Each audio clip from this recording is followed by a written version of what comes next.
미국에서 의료보험 없이 나의 건강 지키기 프로젝트. 미국 한인들의 건강 지킴이. 저는 건강을 읽어주는 남자 닥터킴입니다. 안녕하세요 여러분. 이 영상은 이러한 분들을 위해 제작됨을 미리 밝혀드립니다. 하나, 현재 미국에 살고 계시거나 앞으로 미국에 거주할 계획을 가지신 분. 둘, 미국에서 의료보험 없이 살고 계시거나 살게 될 것에 대한 걱정을 하고 계신 분. 셋, 일상생활 속 질병과 그것들의 증상, 그리고 그 치료약들에 대해 궁금하신 분. 넷, 일반 의학과 약학에 대한 지식의 저변을 넓히고자 하시는 분. 오늘은 첫 시간 진통제에 대해서 이야기하고자 합니다. 여러분 가정에 모두 하나에서 둘 정도의 진통제가 있으시죠? 진통제는 이처럼 우리 모두가 찾는 상비약이지만 정확히 그 차이를 알고 복용하는 사람은 그리 많지 않습니다.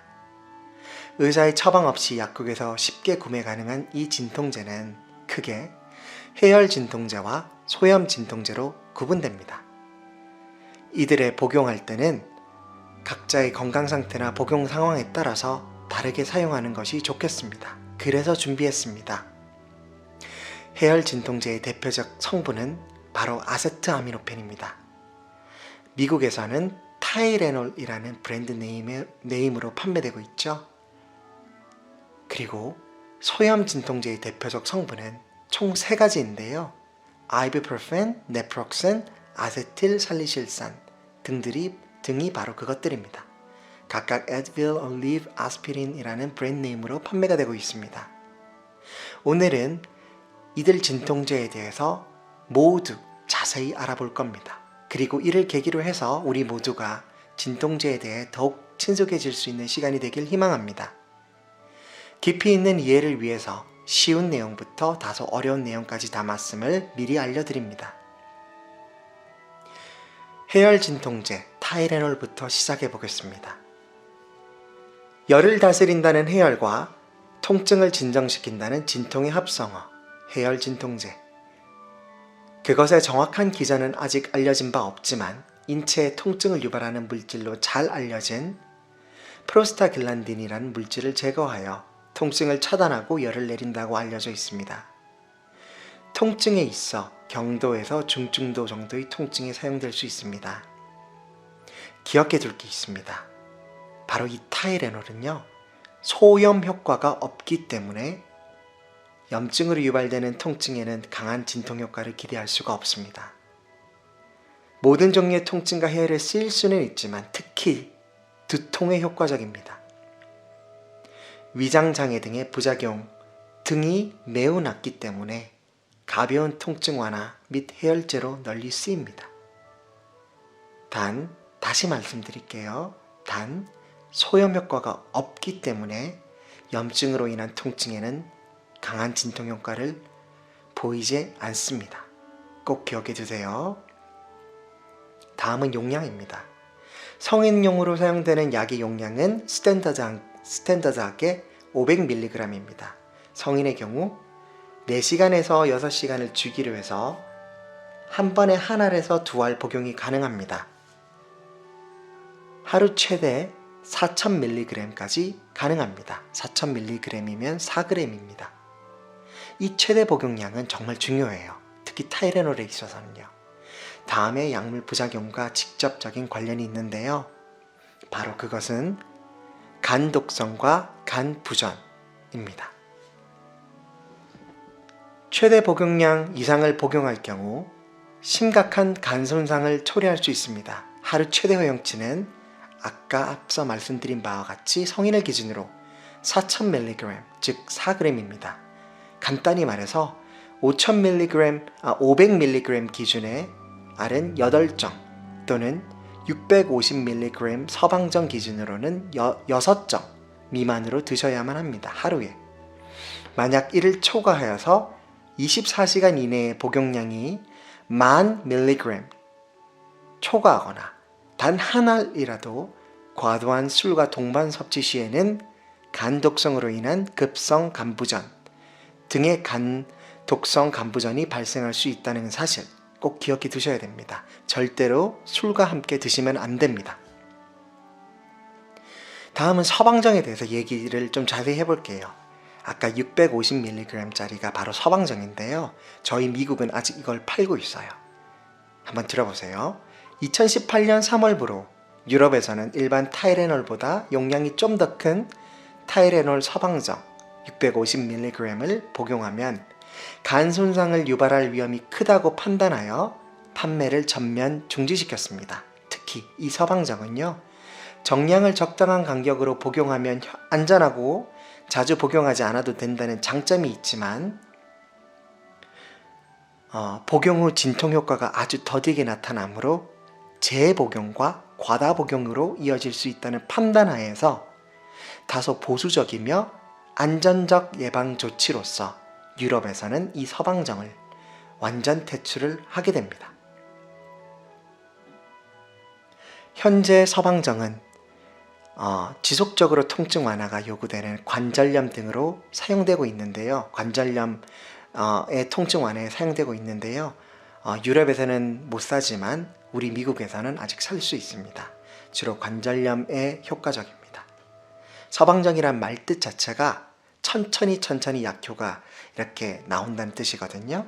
그렇기 때문에 그렇게 만들어지는 약효의 특성상 코팅 재질이나 여러 양리학적 특징이 스탠더드한 500mg짜리랑 좀 다릅니다. 알고 드셔야 됩니다. 마트에 가시면, 약국에 가시면 반드시 500mg짜리하고 650mg짜리가 다른데, 보통 어르신들이 약을 고르실 때 약국에 가서, 월마트나 월그린 가서 용량이 크면 전부 다 좋은 걸로 생각하십니다. 정말 커먼센스 하죠. 저라도 그랬을 것 같아요. 그런데 제가 지금 말씀드린 바와 같이 500mg짜리는 스탠더드하게 약효가 일정하게 빨리 분비가 됩니다. 그래서 두통 같은데 빨리 효과가 나타나지만 650mg, 즉 서방정은요, 천천히 약효가 나타나기 때문에 드시고 나서 이런 말씀을 하기 십상이세요. 이게 뭐야? 효과가 전혀 없네? 하나를 더 먹어야지. 또 먹어야지. 그게 바로 재복용과 과다 복용으로 이어진다는 뜻입니다. 유럽에서는 이런 이유로 퇴출했고요. 우리 미국에서는 아직 돈이 되니까, 제약회사에 돈을 벌어다 줄 수 있으니까, 그리고 관절염에 효과가 좋다는 결과가 확실하니까 아직 판매가 되고 있는 것입니다. 여러분들은 현명하게 약을 고르시고 복용하시길 바랍니다. 그리고 이 아세트아미노펜, 즉 타이레놀은요, 크게 두 가지의 양리학적 특징을 보입니다. 여러분들이 이 양리학적 특징을 저와 함께 이거 공부해 보시면 왜 약의 뒷면을 딱 봤을 때 이게 들어있지 하는 그 의구심이 풀리실 겁니다. 재밌을 겁니다. 첫째, 카페인을 일정량 같이 섭취하면 그것의 효과가 증대된다는 특징이 있습니다. 이를 양리학적으로는 상승효과라고 하는데요. 일반적으로 카페인 함량은 50mg 정도가 가장 효과가 좋다고 알려져 있습니다. 실제로 우리 시중에 유통되는 진통제 중에서 많은 수가 이 카페인과 혼합된 제제들인데요. 이렇게 투여할 경우에 같은 양의 아세트아미노펜을 투여했을 때보다 더욱 효과가 좋고, 이를 반대로 얘기하면 같은 효과를 보기 위해서 투여해야 할 아세트아미노펜의 양이 적어지기 때문에 결과적으로 약물의 부작용을 줄일 수 있다는 결론이 됩니다. 다만 이 카페인에 민감한 사람이라면 사용하기 전 다시 한번 생각해 보길 권해드립니다. 덧붙이자면 수많은 종합 감기약에 이미 이 아세트아미노펜과 카페인이 함께 든 경우가 많습니다. 이건 아세트아미노펜의 상승작용도 있지만 바로 코감기 완화를 위해 들어간 항히스타민제, 주로 다이펜하이드라민이거든요. 저번 시간에 제가 말씀드렸던 가장 싼 기본약인 코감기약 항히스타민제의 부작용이 바로 졸음이에요. 감기에 걸리면 주로 코감기가 함께 오잖아요. 코 킁킁거리고 콧물 나고 코 막히고 머리 아프고, 그게 코가 막혀서 그러는데 그 비충혈 치료제가 바로 기침 나고 하는 거, 그게 바로 항히스타민제입니다. 근데 이 다이펜하이드라민의 가장 잘 알려진 부작용이 바로 졸음입니다. 그래서 이 다이펜하이드라민 먹고 운전하시면 안 돼요. 민감하신 분들은. 그래서 주로 잘 때, 주무시기 직전에 먹으라고 합니다. 다시 한번 말씀드리자면 바로 이 항히스타민제의 부작용을 완화시키기 위한 겁니다. 즉 졸음을 완화시키기 위해서. 여러분, 카페인 드시면 어떤가요? 커피 상상해 보세요. 졸음이 싹 달아나죠? 정신이 말짱해지죠? 바로 카페인이 교감신경을 활성화시키기 때문에 그런 건데요. 바로 이 감기약에 들어있는 코감기약 다이페노하이드라멘을 상쇄시켜줍니다. 그래서 겸사겸사 상승작용도 있지만 이 부작용을 상쇄하려고 카페인을 겸사겸사 종합감기약에 넣습니다. 잘 아시겠죠? 왜 들어가 있는지 이제 아실 거예요. 이러한 목적을 위해서 사용되고 있다는 거 아시고요. 그게 첫 번째 특징이었습니다. 그렇다면 두 번째 특징에 대해서 알아볼게요. 주로 이 아세트아미노펜, 즉 타이레놀은요, 마약성 진통제와 복합해서 사용하면 마약성 진통제의 효과가 증대되는 걸로 보고되고 있습니다. 이때는 바로 이 아세트아미노펜이 아까 카페인이 하던 그 역할을 수행합니다. 바로 부작용을 줄이고 약효는 같은 용량의 마약성 진통제보다 올리는 용도로 사용됩니다. 단 이들은 모두 처방전이 필요한 약들입니다.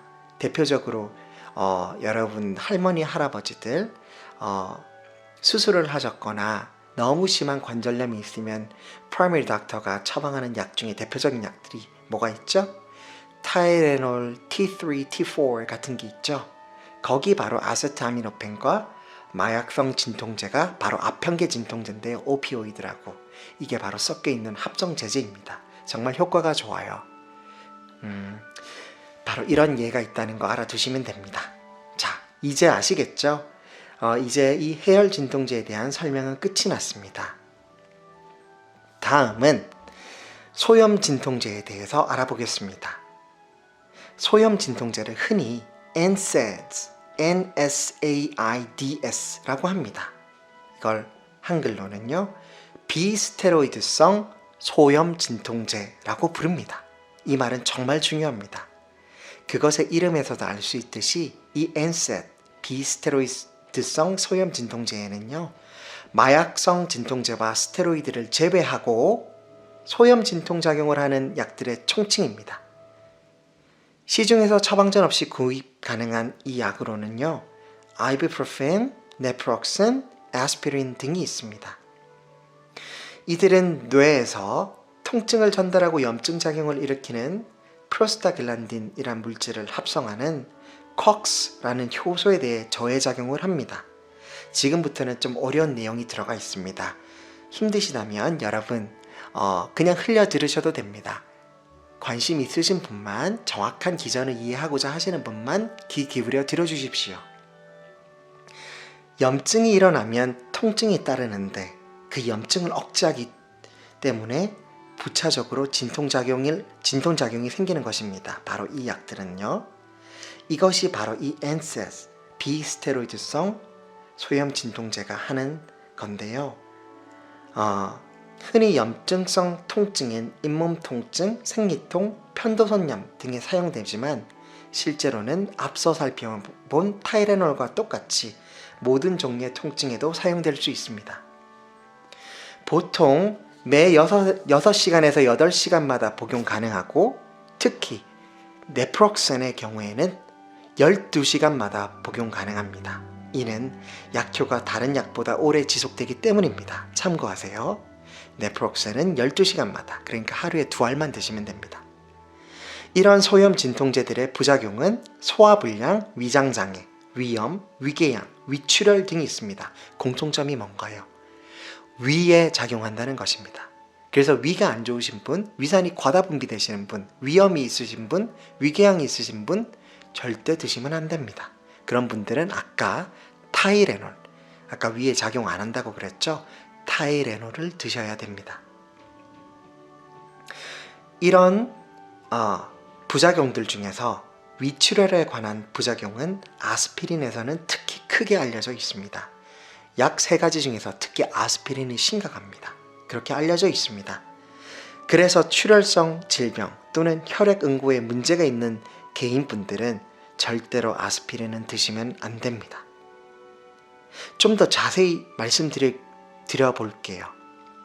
아스피린은 아스피린만의 강한 혈액 항응고 작용이 있습니다. 자, 혈액 항응고 작용. 원래 다른 비스테로이드성 소염 진통제들은 가역적 콕스 억제제라 불립니다. 자, 지금부터는 아주 어려워집니다. 들으시려고 하시는 분, 정확한 기전을 알고자 하시는 분만 들으시면 됩니다. 자, 아스피린을 제외한 다른 NSAID 약물들은 가역적 콕스 억제제라는 거 기억해 주세요. 그래서 한번 억제시키고 나서도 다른 약물이나 몸속의 대사효소에 의해 다시 활성화가 가능합니다. 다시 원래대로 돌아온다는 뜻이에요. 시간이 지나면. 다만 이 아스피린만은 예외적으로 비가역적 콕스 억제제입니다. 비가역적 무슨 뜻이죠? 돌아오지 않는다는 뜻입니다. 한번 억제하면 그걸로 끝. 좀 더 자세히 말씀드릴게요. 이 콕스라는 효소에는 두 가지가 있습니다. 콕스1, 콕스2. 이 두 종류의 콕스가 있는데요. 콕스1은 억제되면 세포 내에 핵이 없어서 분열과 대사를 더 이상 진행할 수 없는 혈소판에서 유래하고, 콕스2라는 것은 억제되어도 세포 내에 핵이 있어서 다시 효소를 발현할 수 있는 혈관 내피세포에서 유래합니다. 콕스1은 혈소판 유래고 콕스2는 혈관 내피세포 유래라는 거, 이게 요점입니다. 다만 비가역적 억제제이기 때문에 이 아스피린이 콕스1은 다시 만들어낼 수가 없어서 아예 혈액 응고가 비가역적으로 차단되어 버립니다. 혈액 응고가 안 된다는 말이에요. 하지만 콕스2는 다시 만들어질 수 있으므로 세포 내 핵이 있는 혈관 내피세포이기 때문에 소염 진통작용은 시간이 지나면 점점점 줄어들게 되는 것이죠. 다른 약물과 똑같이.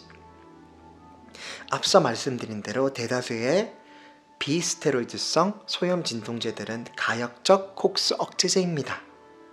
콕스1과 관련한 혈액 응고 기능이 되돌아오지요. 결론을 말씀드릴게요. 아스피린은 소염작용보다 혈액 항응고작용이 더욱 강하다는 것이 특징입니다. 그래서 심혈관 질환 예방의 목적으로 투여되기도 합니다. 이를 우리는 저용량 아스피린 요법이라고 합니다. 여러분, 마트에 가시면 아스피린이 종류가 두 가지입니다. 타이레놀에 500mg하고 650mg이 있듯이 아스피린 역시도 종류가 두 가지입니다. 하나는 81mg짜리고요. 하나는 약 320 정도 되지 싶네요. 320mg짜리일 텐데요. 이 두 가지가 있습니다. 바로 용량이 높은 것이 스탠더드한 거고, 저용량, 즉 81mg짜리가 우리가 부르는 베이비 아스피린이라고 해서 심혈관 질환 예방 목적으로 복용하는 약입니다. 말씀드린 바와 같이 항혈액 응고작용이 있습니다. 그래서 낮게 투여할 경우에 용량을 낮게 해서 투여하면 심혈관 질환 예방에 효과적인 것으로 알려져 있습니다. 게다가 이 아스피린은요, 소염 효과 그리고 심혈관 질환 예방 효과도 있지만 최근 연구 결과로 밝혀진 바대로 모든 종류의 암, 특히 대장암, 직장암 등의 예방에 효과적으로 밝혀졌습니다. 이미 암이 있다고 해도 복용하면 효과가 있는 것으로 밝혀졌어요. 아주 따끈따끈한 논문에 의해서 밝혀졌습니다. 아주 논의가 많이 필요한 핫한 약이 되었죠, 아스피린이. 그런데 아쉽게도 여담이지만 한국에서는 아스피린을 사기가 정말 힘듭니다. 독일의 베이어사가 한국에서는 수지가 맞지 않는다 해서 이 약을 전면 중단해 버렸어요. 그래서 한국에서는 갑자기 아스피린 열풍이 일어났습니다. 아는 사람은 아는데요. 미국에 오시는 친지분들 그리고 여행객들이 꼭 미국에 오면 사셔야 될 약이 두 가지가 있습니다. 저는 두 가지를 꼭 말씀드려요. 뭐를 두 가지를 사야 되냐면요. 하나는 이 아스피린이고요. 말씀드린 바와 같이 한국에서 생산을 안 하기 때문에 굉장히 구하기가 어려워요. 그리고 두 번째는 PPI, Proton Pump Inhibitor라고 하는 약인데요. 양성자 펌프 억제제라는 뜻입니다. 우리 위장 질환이 있으신 분들은 병원에서 아침에 한 알, 공복에 14일 주기로 먹어야 되는 약이 있습니다. 오메프라졸이라고 하는 약인데요. 이스오메프라졸이나 오메프라졸, 이 약을 복용해야 합니다. 이 약은 바로 한국에서는 처방전이 필요한 처방약입니다. 그러나 미국은요, 일반 의약품으로 풀려 있기 때문에 아주 싸게 손쉽게 구할 수가 있습니다. 아시겠죠? 이 두 약, PPI라고 하는 양성자 펌프 억제제 오메프라졸하고 아스피린을 미국에 오신 친지분들에게 사드리거나 권해드리면 좋은 선물이 됩니다. 참고하십시오. 시간이 된다면 언젠가 아스피린에 대해서 좀 더 자세히 단독으로 좀 알아보는 시간 가지겠습니다. 마지막으로 고혈압 약을 드시는 환자분들은요, 제가 말씀드린 이 모든 소염 진통제의 복용에 각별한 주의가 필요하십니다. 이는 몸에서 빠져나가야 할 체액을 붙잡아두는 이 비스테로이드성 진통제의 특징 때문입니다. 이 NSAID 약물들은요, 몸에서 빠져나가야 될 체액을 붙잡아두는 효과가 있어요. 그래서 고혈압 약을 복용하시는 환자분들 경우에는 이뇨제, diuretic, water pill 등을 드시는 분들이 많은데, 이 약이 바로 상쇄시켜버리는 거죠. 그 고혈압 약의 약 효과를. 그러면 고혈압 약의 효과가 없기 때문에 혈압약을 드시나 마나 한 효과가 됩니다. 그러면 위험하겠죠? 그래서 혈압 조절에 어려움이 생길 수 있기 때문에 꼭 주의가 필요하시고 주치의하고 상담이 필요하십니다. 반드시 지금 드시고 있는 고혈압 약에 대해서 잘 알고 주치의한테 문의를 하고 그 다음에 이런 진통제를 드시길 바랍니다. 이상으로 해열 진통제와 해열 진통 소염제에 대해서 전부 알아보았습니다. 여러분들 이 두 분류에 대한 차이를 아시겠나요? 꼭 알고 드시길 희망합니다. 지금까지 미국 한인들의 건강지킴이, 저는 건강을 읽어주는 남자 닥터 킴이었습니다. 항상 주님 안에서 행복하십시오.